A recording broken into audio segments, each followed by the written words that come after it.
Пригответе се за кацане. Най-накрая време за релакс в чужда държава. Кацнахме. Добре дошли на Марс.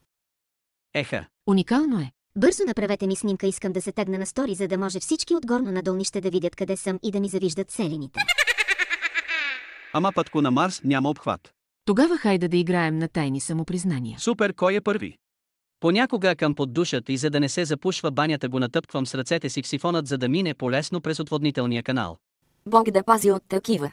Имам навик, когато някой е бос или носи сандали, да преброявам пръстите на краката му. Просто искам да бъда сигурен, че има по 5 пръста на всеки крак.